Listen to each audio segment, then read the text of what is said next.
ఒకవేళ అత్తమామ మీకు ఇంట్లో హెరాస్మెంట్ చేస్తుంటే, క్రువాలిటీ గనక చేస్తుంటే, చిత్రహింసలు పెడుతుంటే, మానసికంగా అయినా శారీరకంగా అయినా ఏదైనా, శారీరకంగా పెట్టేదే చిత్రహింసలు కాదు నాగరాజు గారు. వాళ్ళు చాలా మంది శారీరకంగా హింసలు పెట్టే రోజులు పోయినాయి.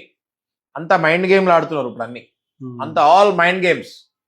అంటే ఇప్పుడు మీరు ఇందాక అన్నట్టు బాగాలేకపోతే ప్లేట్ తీసి ఇసురు కొట్టు. ఓకే, ఓన్లీ నేను చెప్పిన రోజే నువ్వు బెడ్రూమ్కి వెళ్ళాలి.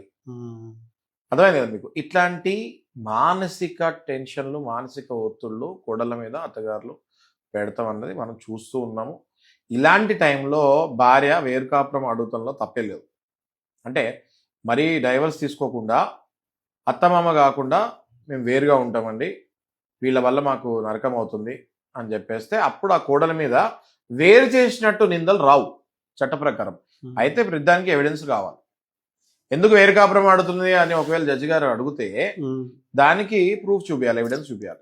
చాలా మటుకు నా దగ్గరికి వచ్చిన కేసులు అబ్బాయిల భార్యలను వదిలేసిన కేసులు కేవలం వేరు కాపురం పెట్టమని చెప్పినందుకే వదిలేశారు.